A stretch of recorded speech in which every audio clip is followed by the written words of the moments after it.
ang nagbabagang kaldero ng isang viral na pare dito sa Victoria, Tarlac.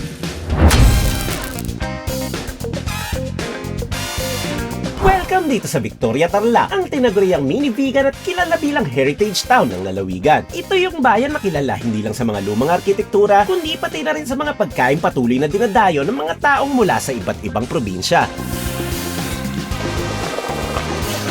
Natatagpuan sa Central Luzon, ang Tarlac ay napapaligiran ng iba't ibang lalawigan at kultura mula sa mga Ilocano sa Hilaga hanggang sa mga Kapampangan sa Timog. Kaya naman hindi nakapagtatakang makakita dito ng sari-saring impluwensya pagdating sa pagkain at pagluluto. Kaya't sa episode na to ay titikman natin ang ilan sa mga pagkain ipinagmamalaki ng Victoria mula sa isang sikretong kambingan na may kumpletong lineup ng iba't ibang luto ng kambing. Dito sa Victoria, Tarlac, halos lahat ng lutong kambing kaya namin gawin. Hanggang sa pinakabagong viral na pares na matatagpuan sa gitna mismo ng isang malawak na bukid. Dito sa parisan namin, Anli Taba. So siguro ito na yung pinakamagandang way para makita mo si San Pedro. Pero bago natin pag-usapan si San Pedro, dito muna tayo sa isa sa mga pagkain paborito at matagal ng bahagi ng food culture dito sa Tarlac. Good morning at touchdown tayo dito sa Victoria, Tarlac. Syempre sa likod ko ngayon, as you can see mga kabs, isang kambingan dahil kapag nandito ka sa Tarlac ay usong-uso talaga ang mga kambing dishes at mga kambingan mismo. Kaya dito tayo unang titikim ng ating breakfast. Pasok tayo doon sa loob.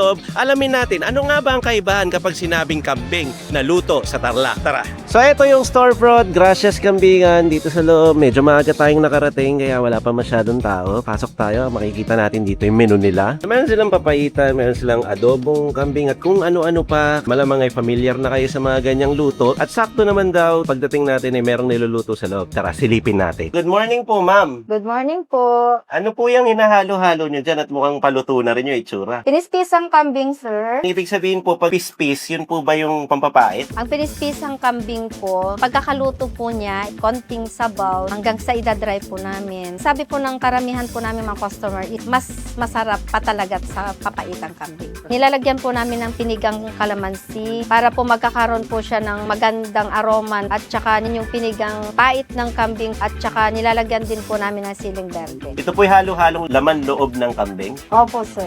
Ito ay version naman nila dito sa tindahan na to, lalong-lalo na sa Victoria, Tarlac na pinispisang kambing. Magkano niya po binibenta or per order po nito? Per serving po sa plate is 160 per order po siya. Bukod po dito, ano-ano pa po yung mga kambing dishes po ninyo na meron dito? Kalderetang kambing po, kinapaitan, sinampalukan, kapukang kambing or kilawing kambing po siya. Tapos adobong kambing, sir. Kailan pa po kayo nag-umpisang magluto at mag-serve ng ganitong dish? Nag-start po kami year 2013 po. Nagsimula po kami ng 4 na putahing ulam. Hanggang sa dumadami na rin po yung mga customer namin. Nakikita ko ma'am, ang dami nyo pong kaldero dito, parang 5 na lahat po ay niluluto gamit ang uling o kahoy. Ito po yung 5 kaldero na ginagamit namin araw-araw. Kahoy po yung panggatong namin para maging smoky yung aming sabaw at laging mainit, kaya lagi siyang nakasala. Ito naman po ma'am, ano po to? Sir, ito po yung sinampalukang kambing naman. Uy, ang ganda Par- ng itsura, ang kapal nung sabaw. Yung sinampalukang kambing po, pinaglagaan ng kambing po talaga. Then, titimplahin po namin siya ng bunga ng sampalok para po makakasiguro kayo na masarap yung sampalukan namin. Kasi po, totoong sampalok po siya talaga at bagong katay lagi. Ito naman po, sabaw ng pinapaitang kambing. Gaano katagal po pinapakuluan yan? Sir, 2 to 3 hours.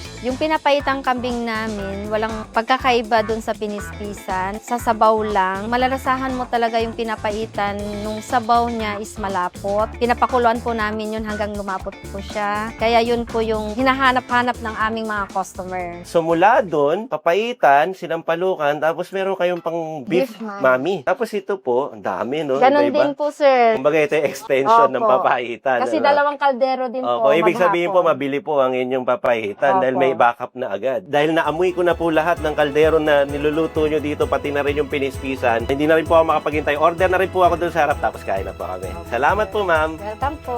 Pinispisang kambing, mga kaps. Ito na yung itsura niya. In-order agad natin. Bagong luto. Meron ding adobong kambing at sinampalukang kambing. Dito lang yan makikita sa Gracias dito sa Victoria, Tarlac. Welcome sa atin dito sa Tarlac. Welcome at ito na agad. Susubo ko Ay, na agad susubo to ka na kasi agad. gusto ko na agad tumatikman yan, mga kabs. So, isang ganito agad. Medyo matapang yung pait niya, pero parang meron din siyang asim na konti. Pero kasi yung pait niya, may pitch-pitch na to, meron ba siyang palat ng kalamansi? Imagine yung pait na may bibigay nun. Titikman ko yan mamaya, pero dito muna ako sa adobo. Tignan natin kung gaano kalambot. Nakikita mo, oh, nagpipilas-pilas lang, oh. Tikman natin siya ng wala pang kanin. Almusal. Yung adobo niya is more on nasa alat side. Hindi masyadong lamang yung suka or yung asim. Nasa savory side siya. Pero parang nagmamantika naman siya, no? Ako nga rin, subukan ko. Medyo nakurious din ako. Pero maganda yung sabaw niya. Ayan, no? Tapos kung walang karne, wala mo ng kanin para matikman nyo talaga siya. Oo nga. Nasa more on savory side siya. Salty side. Tingnan ko naman tong sabaw ng sinampalukan. Asim-asim, pero tama lang. Totoong sampalok at least, totoong diba? sampalok. Tsaka oily na rin siya. Ganyan yata talaga ang kambingan. Dito sa Tarlac usually, marami talagang kambingan. Dito kasi sikat talaga yung kambingan. At alam mong presko ang mga kambing na inihahain dito kasi maraming farm dito ng kambing. Yun yan, halos yung paborito ng mga tao dito. Kumbaga parang kapag kinatay na nila, kailangan maluluto agad. Ang kambing kasi, sa totoo lang, mas healthier siya kaysa sa pork or sa beef. Less fat, less saturated fat, more on protein din siya. So kumbaga sa mga nagda-diet, na katulad natin, hindi lang halata. Okay ito.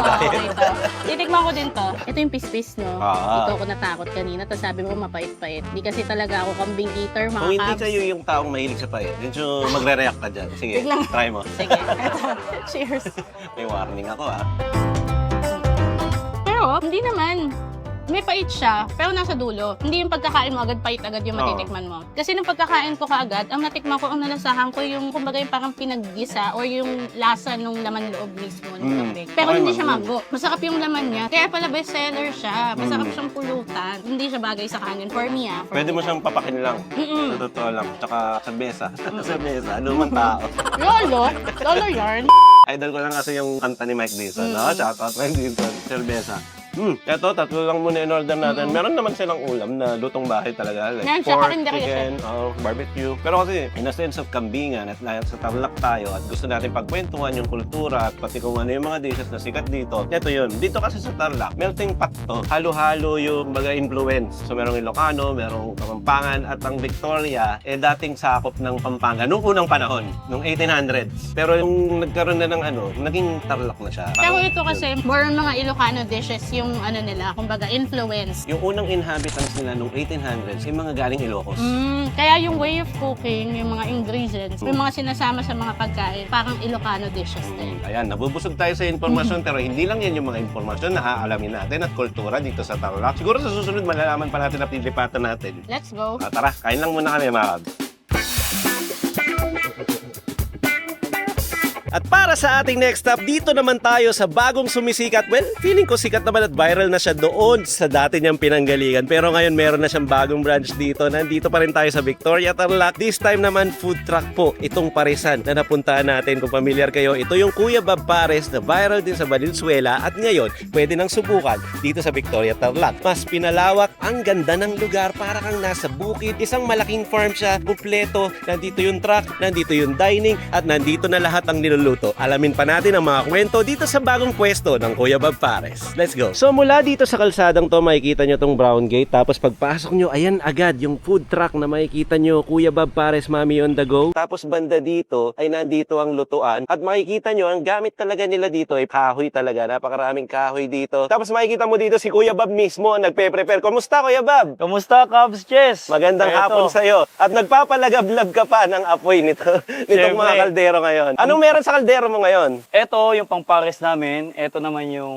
pang-sabaw. Sa bawat sinaserve namin, meron kaming dalawang klase ng sabaw. Meron kaming malapot, tapos isang malabnaw. So yung malapot namin, resto style siya ng pares. Tapos yung malabnaw namin, yun yung pares kanto. Yun yung talagang isa rin sa mga nagustuhan ng mga Ilocano dito sa Tarlac, yung malabnaw na sabaw. Tapos ito naman yung mga pang-chicharon bulaklak namin. So, Kaya pala may mantikang ganyan. Oo. Tapos yung mga ganyan, yan yung binubuhos mo kanina para Ayan. maglagablab. Isa isa sa mga prosesong ginagawa namin, kukunin namin yung sebo sa ibabaw, tapos tsaka namin siya isasaboy doon sa mismong apoy para at mas malakas siya, mas mabilis siyang kumulo, makuha nga namin yung smoky flavor. Katulad lang ng concept namin sa Valenzuela na nakikita nila kung paano namin niluluto. Hindi namin tinago, so dinala pa rin namin siya dito sa Tarlac. Niluluto namin siya sa pugon para makuha namin yung smoky flavor. So araw-araw tansyado mo na kung ilan ang niluluto mo dito sa bago mong pwesto? Nung nagsimula kami dito, parang dry run lang, maliit na kaldero. So ngayon, parang 80 hanggang 100 kilos papaubos tayo. Kaya nag-upgrade na rin kami ng kaldero. Yung timpla mo na sumikat sa Valenzuela, ganun na ganun pa rin pagdating dito sa Tarlac? Oo, yun yung kailangan talaga nating ipakilala eh. Kung ano yung original talagang lasa ng Kuya Bob Pares. Yun pa rin, walang binago. Wala kaming binago. Ang tanging nagbago lang na nakikita ko, napakaganda ng pwesto mo ngayon. Yung nature. Very refreshing Diba? tignan, lahat kulay green. Nandito ka sa isang malawak na farm, tapos kakain ka ng ganito. Sa pricing ba, parehas lang ba? Nagdagdag lang kami ng konting presyo, 9 pesos lang naman. Kasi nga, food truck at the same time, medyo lahat mataas ang expenses. Yung iba naman, usually, ang sinasabi, hindi naman talaga totally yung pares yung binabayaran. Yung overall experience. Parang may treat ka na ng magandang view habang kumakain ka ng masarap na pares.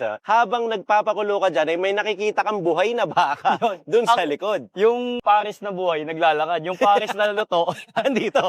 Andito na. Actually, sa mga kumakain ng pares, meron talagang mga nasa paligid na baka. Yan ay mga alaga ni Kuya Bob. Gaano ba to katagal pinapakuluan ng preparasyon mo para hanggang umabot ka dun sa mismong food truck mo? Pinapakuluan namin siya ng 3 to 4 hours para mas manuot yung lasa ng sabaw. Wala na kami masyadong hinahalo. Talagang kung ano lang yung katas ng karne. Kahit malambot na siya, kung makikita mo Cubs Chest, hindi namin siya basta-basta hinahango. Dahil nga ang gusto namin, talagang manuot yung lasa. Tingnan mo na may itsura. Malambot na yan. Ayun, nanginginig pa sa lambot. Pagkatimpla namin, tsaka namin doon ilalagay sa food truck. Diyan na yung pinaka-service area namin. Diyan pumipila yung mga customers. So, pakita ko naman sa'yo, Cubs Chest, yung food truck natin. Tara, punta tayo sige, doon. sir. So, eto na pala yon yung food truck na pinagawa ni Kuya Bob. Kilala mo naman siguro to, Cubs Uy, may Chest. kamukha to. Kamukha ko. Unang-una, kung bakit food truck yung naisip ko. Nandoon pa rin ako sa panahon kung paano ako nagsimula eh. Yun yung maliit na kariton. Tapos, nung nag-establish ako ng isang pwesto, ang daming gustong dumayo. Luzon, Visayas, Mindanao. So, nakita ko talaga na nag-e-effort yung mga customer. So, sabi ko, in return, magpo-food truck ako. Ako naman yung dadayo. Gusto ko siyang dalhin. Kung kayang Philippine look, kung kaya ko siyang ibiyahe, mas maganda. So, dito sa food truck natin, Cubs Chest, meron tayong second floor dining area. Akyat tayo, tingnan Akyat natin tayo yung dito. pinaka-rooftop nila. Ay, ang ganda. Yan yung view. Anong meron dito sa farm? Ang lawak nitong nakikita natin ngayon. Dito sa sarili nating bakuran, meron tayong fish pond, meron tayong mga baka. So gusto ko mapil yung probinsya vibes, masaya ka lang magpapaaraw, gising ng maaga, so walang masyadong pressure. At the same time, nag-e-enjoy ka lang. Pagdating naman ulit dito sa baba, makikita natin ang presyo nila, Kuya Bob. Ito yung sinasabi niya. So, 99 sa Paris Rice, Paris Mami, Paris Balot, at kung ano-ano pa. Ano yung special mo ngayon na Mami na may pagmamalaki at bago? Ngayon, ang pinaka-pinapakilala namin dito sa Tarlac, yun yung tinatawag naming mix and match. Si mix and match, meron na siyang chicharon bulaklak, may bagnet, tapos meron na siyang kamto or yung beef, tapos meron siyang chicharon toppings, then may soup, may sarsa, may taba. Bakit sinali mo tong thumbnail ng Team Canlas nung nag-video kami sa Valenzuela ng paresan mo? Alam naman natin, ang Kuya Bob Pares, pinaka-nakilala talaga siya nung panahon ng Team Canlas. After nyo kaming i-upload, sabi namin, eto na yung parang matagal na namin inaantay. Gusto ko at the same time, masama sa journey namin yung Team Canlas. Gusto ko nga palagi na sinishare din sa ibang tao. Sa Team Canlas din talaga kami unang nakilala. Actually, Cubs Chest, may bibigay na rin ako sa'yo. Uy, grabe ka naman! We learn by doing. Actually, tatanong ko nga sana, kasi nakikita ko din siya dun sa taas. We learn by doing. Sa madaling salita, Kuya Bob, kung hindi mo susubukan, hindi mo malalaman. Maraming salamat. Kami ay order na ng mix and match mo at ng Pares Kutkutin. Tapos kakain na kami. Thank you sa time mo. Thank you din. Mga Cubs, ini-invite ko po kayo dito sa ating munting parisan, Kuya Bob Pares, Mami on the Go, na nandito na ngayon sa munting bakuran natin sa Kuya Bob's Backyard. Pwede niyo po yan i-Google Map. Nandito po tayo ngayon sa San Jacinto, Victoria, Tarlac. So open po kami ng 4 p.m. hanggang 11 p.m. Talaga naman, dito sa aming munting parisan, manyaman, Kemi. Ito yung Pares Kutkutin na dati nating natikman pero ngayon nandito na sa isang malawak na farm para nasa bukid talaga. Oo, dito pa rin sa Victoria, Tarlac at meron akong mix and match na may lechon kawali, chicharon bulaklak at may chicharon at syempre yung baka na pinagmamalaki ni Kuya Bob Pares. At saka yung malutong na sinasabi ulit yung kawali, alam ko bagnet yun. Ah, bagnet. So, kasi may pagka-Ilocano dito. Oh. Mix ng Ilocano at Kapampangan sa Tarlac. Kasi nga, sabi nga natin kanina, napapagitnaan kasi ang Tarlac. Tarlac ng impluensya. So siguro, hindi natin patatagalin. Ako, kukunin ko na to. Ako, Matagal ko kunin mo na to. itong hindi Sige, natitikman itong kutkutin. Kainin ko na ha. Na-miss ko nga Tikman eh. natin. Ang dali naman pinayasin dun eh. Parang nakakaingit yung kutkutin mo. At ito yung bagnet na sinasabi mo. Ganun pa rin eh. Hindi nagbago. Alam mo, dahil hindi nagbago, hindi rin magbabago yung way ng pagkain natin dito. Kaya yan may plato para Oo, ibuhos natin alam dito. naman natin yun, na ganun talaga ang kahihinatnan niya. So, para hindi kayo mahirapan, hindi na kayo kalkal ng kalkal sa mangkok, lagyan lang sa plato. Kasi dati nagtataka tayo, actually noon, tinanong ko yung kay Kuya Bob, bakit kailangan may plato pang ganyan? Pero sabi ko, bakit ang liit ng mangkok mo? Yun pala yung purpose niya, yun pala yung mix and match niya, yun yung perfect partner. Hindi natin alam kung lahat ng kumakain kay Kuya Bob, ganun ang ginagawa. Pero kung napapanood nyo to, okay lang naman gayahin yun. So, nilagyan ko ng sarsa yung kanin. Subukan natin siya ng, okay ba na sarsa lang, ulam na. Di ba? Namiss ko itong ganitong lasa. Alam mo yung mix ng sweet na savory na, yung katas ng baka na kumulo ng 3 oras ay nandun talaga. Bonus pa, yung mga pinalibot dito na chicharon. Kasi alam mo yung chicharon, magaling magpalasa ng sabaw yun. At saka isa pa, di ba, na-amaze tayo kasi ganun pa din. Maraming beses na tayo kumain kay Kuya Bob. A lot of times, kapag hindi tayo nag-vlog, bumibisita tayo doon, kumakain tayo doon. Off camera. Kaya hindi siya nagbabago kasi si Kuya Bob napaka-hands-on pa din. So, he's making sure na lahat ng mga pinapresent or sinaserve nila dito, same quality, same lasa. Kung ano yung natikman nyo sa Valenzuela noon, yun pa rin Yun yung pa rin, dito. Sinasabi kong yun pa din dahil eto pa rin naman talaga Uy, taba. ang hindi mawawala kay Kuya Bob. Ano ito ba? Hindi ko alam, Laki pero sige. Pasa ko dyan. Matapang. Matapang masyado na tol. Ang tapang eh, no? Matapang to. Kahit pa paano, Ang kinaya sarap ng taba. naman. Kinaya Grabe. naman. Ito, kutkutin, paulit-ulit ko lang din siyang kakainin dahil saan ka ba nakakita ng parsikat? Ito kalaki yung mga karne naman Hindi ko kasi, nga di ba? maintindihan ito si Kuya Bob. Tingnan mo yung binigay sa akin mix and match. Puro taba. Ano, ubusin ko ba to? Anli kasi. Anli. Anli yan. Pag naubos mo yan, may refill. Kaya pala. Akin na, tulungan kita. Pero hindi sa taba, Oo. doon sa ibang parte. So meron dyan chichabu dito. Pinagsama yan sa kanin. Bagay talaga ang mga crispy sa pares kasi meron kang sweet na salsa na pinapatong mo dun sa dutong. Tapos yung salsa niya, may hint ng star anise. Kada kakain ako kay Kuya Bob noon, mini-make sure ko na yung o-orderin ko may ganito kasi ang sarap ng combination yung tamis ng pares, lapot ng pares, tas yung alat ng chicharon at yung crispy ng chicharon. Totoo. Kung merong mga bagay na hindi inaasahan na pinagmix mo, eh okay, ito yun. Chicharon at pares. So, hindi ko maipaliwanag na combination. Bakit ang perfect nung ganun? Isang malupit na sa Matamis, isang maalat, malupit na tapos chicharon. nagko-complement sila lahat kapag pinagsama-sama mo. Yun nga lang, sabi nga ni Kuya Bob, itong taba na to at yung kung ano-ano pang mga putok-batok, eh, pamasahe mo kay San Pedro. Ayun lang. Yun lang. Pero wag muna sana. Marami pa kaming pangarap. Speaking of San Pedro, meron siyang balot dito na pares. Batok na naman. Basically, kung paano ko siya tinawag, ganun yung laman niya. Pares, regular, na merong balot. Kunin natin yung yellow lang muna. Sige, ako tignan ko. Akin yung sinisiw. May sinisiw eh, oh. Wala mo ng kanin, no? Cheers. Cheers. Bagay. Creamy. Yung balot, hindi kasi, parang lately na lang yan naging common eh. Dati kasi hindi, wala eh. Parang, bakit mo pinapartner ng balot sa pares, no? Until naging in siya. Naging trend. Pero okay naman, yung pares at saka balot, di ba? Personally ako, ang take ko talaga, si Kuya Bob Pares yung nagsimula, or parang siya lang yung kilala kong Pares na merong kutkutin na gano'n. Special Ang malaki, no? Tantibon. Di ba nung time na rin na binlog siya, yun, ni Tata, before, meron siyang yung mga taba ng baka at saka kutkutin. Tapos simula nung nag-trend siya, doon na nagsimula, nagsianakan na yung mga nagpapares na merong taba. Yung iba, kumbaga, ang daming na-inspire ni Kuya Bob. Up until now, marami pa rin siyang nai-inspire. Kasi marami pa rin nangangarap, maraming sumusubok, at marami pa rin gumagawa ng mga ganitong klaseng pares sa iba't ibang lugar sa Pilipinas. Alam mo bakit? Kasi si Kuya Bob, bukod sa hands-on na siya sa business, humble pa siya. Dalawang age yun, ha? Oo. Hands-on na humble pa. Tsaka, So may sikreto, hands-on. dalawang age. Tatlong age. Hands-on, humble, tsaka Hands-on. Triple age.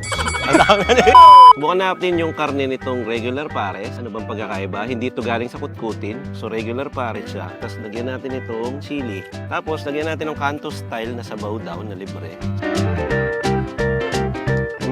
Okay. Kaya mo to. Totoo. Itong chili, oo. Kaya mo yan. Kaya, Madali lang pasa yan. pag ito na wow, mali ako, hindi ko alam. Trust the pares, sabi nga. Hindi, kaya naman.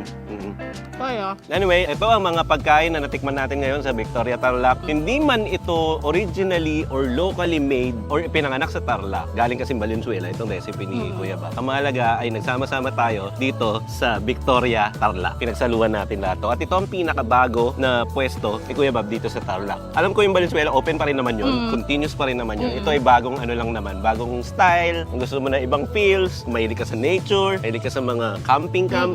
Merong mga ganun kasi dito. So, kung ganun yung feels nun, pwede kayo dito. Sige, kinumpleto mo na lahat. Wala na akong sasabihin. Mga kabs, nanguya ko na yung nalunok ko na rin. At sana nag-enjoy kayo sa mga view na meron dito sa Tarlac. Ba't parang kumakain ka na lang? Ang dami mo sinasabi. Isa naman akong ginagawin mo kung maraming sinasabi. Pero anyway, Salamat mga mukha kabs. kasi nag-enjoy tayong lahat. At saka Totoo, gusto ko lang kasi- pasalamatan din si Kuya Bob na up until now, talagang grateful siya. Alam mo kanina, habang pinakikinggan ko yung interview, na naririnig ko na ang laki ng pasasalamat niya sa Team Canlas na gusto niyong isama sa journey ng buhay niya. Sino ba naman kami? Sobrang na-appreciate Sino ba namin. naman tayo, Nakaka-touch, di no? ba? Si Kuya Bob, hindi talaga kami magkakilala. Hindi sila magkakilala ni Chess ever since. So parang aksidente lang, nakita siya sa TikTok noon. Pinagtadhana kami ng universe. Hindi pa sikat ang TikTok noon actually. Wala pang mga nagba-vlog sa Facebook or sa TikTok noon. Hindi pa talaga. Nakita lang, nagba-browse lang si Chess. Nakita niya. Then pinuntahan namin. Tapos si Kuya Bob natutulog pa noon. Pinagising pa namin. Wala, ambush lang talaga. And eto na siya. After how many years? Eto Buti na na lang nagising si Kuya Buti Bob na lang, nun. gumising talaga siya at buti Paano na kung lang. tulog na tulog na? Yun nga. And the rest is history. Nasaksihan natin.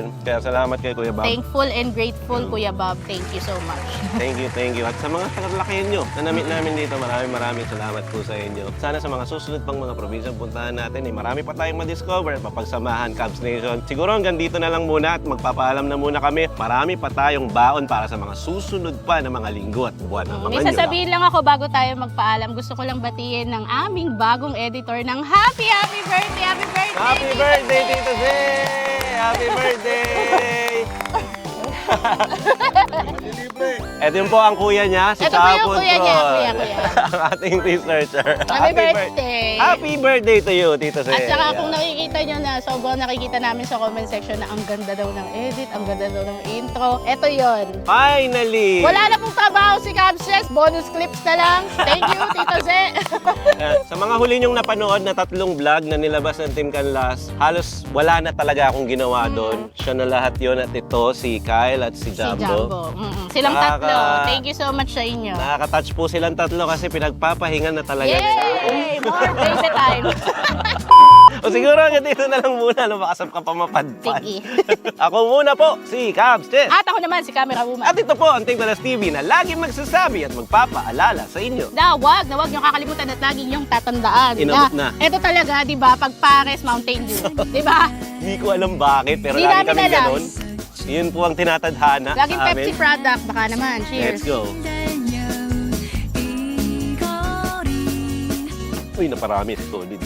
Grabe. Ang sarap nga eh. Nasa malawak na bakuran. Kuya Bob backyard. Namiss ko tong Paris na to. Ang Paris ni Kuya Bob. Lahat kutkutin, putok-batok. At ticket kay San Pedro. At talaga namang, manyama! Kenny! Bye! And Tama ko peace pala out! sinabi. Bye-bye! Kasi hinihintay, hindi ko mapasok yung outro. Hindi kasi, Thank you mga ka-Cubs. alam mo bakit- Ingat palagi. Bakit bandang dulo, ang dami ko nang sinabi. Naipon na kasi, di ba kanina ang dami ko sinasabi. Ako naman. Kwento ka pa. Give chance to me. Give chance to me. Patakip na natin. Happy birthday, Tito Happy Zé. birthday, Tito Happy Zé. birthday. Batiin nyo sa comment. Ito yung pinakaunang clip ng vlog na to. Bonus clip agad. Ayan, kadarating lang namin dito sa Gracias, kainan lutong bahay Kambingan. At nagbababa pa lang kami ng gamit. Ano dito ang mga kasama natin, ang mga magigiting nating mga editors. 3 yan. Nasaan ka ngayon, Tol? Tarlac. Yan, Victoria Tarlac po. Itong lugar na to, mga Cubs. Ang Tarlac ay kilalang melting pot of the Philippines dahil halo-halo po ang kultura dito. Minsan Kapampangan, minsan Ilocano, minsan Tagapangasinan. Pakita ko lang sa inyo behind the scenes, mga Cubs. Pagkatapos mag-intro, syempre, hahanapin yung mga tamang shots dun sa ginawa natin na intro kanina. Kung babalikan nyo yun, nag-intro ako banda dun eh. Oh, ito. Dito ako nag-intro. Itong tabi ng highway, tapos merong nakasulat doon na Kambingan. Yan. Kukuha na niya yan. Tapos yun yung nakikita niya. Ayan. Meron na tayong vlog tips. Tara, iwan na natin yan. Magtatrabaho na siya sa daan. Let's go. Papasok tayo. Makikita natin dito yung menu nila. Okay. Stop lang muna ako sa'yo. Hinihintay ko to eh. Game. Tatapusin lang daw, papatayin lang daw yung music. Rolling lang tayo? Yes. Okay. Magagamit ko to sa bonus clip eh. Yes. Eto, kasalukuyan nakapost kami kasi kailangan patayin yung music. Edit out to sa mga ano ha. Ayan. Balik na tayo. Pinispis. Yung pispis yung papapain. Pispis. Makikita niyo rin sa bonus clip, ayan, sinasabi ng ating researcher kung anong gagawin natin. Tuloy na natin banda dito si jump cut banda dito. Ito na yun. Asan ba yung ayun pa, game. Sige. Ayun yung researcher natin, nagluluto na daw. Pasok tayo sa loob, tara. Okay, game. Tapos ito yung menu. So, meron silang papayita, meron silang adobong kambing at kung ano-ano pa, kapukan sinampulukan. Malamang ay familiar na kayo sa mga ganyang luto. Tara, silipin natin. Once at one take lang. Cut ko na. Meron pala akong pasalubong, Kuya Bob. Ito. Galing kasi kami mall. Abala pa kayo. Salamat. Para pang merienda. Ayan. Ganda ng lugar ni Kuya Bob, oh. Nandito na yung truck. Ano daw to? Parang project na susubukan lang dito. Kaya alam pumatok, kaya hindi na rin niya matanggal dito eh. So ito, na-vlog na natin to twice. Mga 3 years ago. At ito nga ang ginamit natin thumbnail. At nakakatawa na nilagay ni Kuya Bob dito yung thumbnail na napanood nyo noon. Diba? Andito na siya. Yan o. Galing. Ang laki na ng pinagbago. Ang dami na nangyari sa buhay, no? Kuya Bob. Tara! So, bigyan ko lang kayo ng mini tour dito sa farm ni Kuya Bob na nilipatan niya. So, ayun nga siya. Tapos ito yung mismong farm nila na merong mga fish pond at as you can see, obviously, may mga baka dito. Hindi na tayo masyadong lalapit, yan ito lang. So, dito naman, meron siyang mga butas dyan para sa fish pond. Habang kumakain kayo, makikita nyo lahat yan. Tapos kita nyo, may mga kumakain na dun sa rooftop mismo ng van or ng truck. Ang galing at ang ganda itong lugar na to. Ay, maraming salamat ulit sa panonood at sa mga umabot dito. Kaps. Thank you palagi. Appreciated palagi. Napakabait nyo sa amin at thank you sa pagsuporta palagi. At panunood at pag-aabang. Sana hindi kayo magsawa at magkita-kita pa tayo sa susunod. Let's go!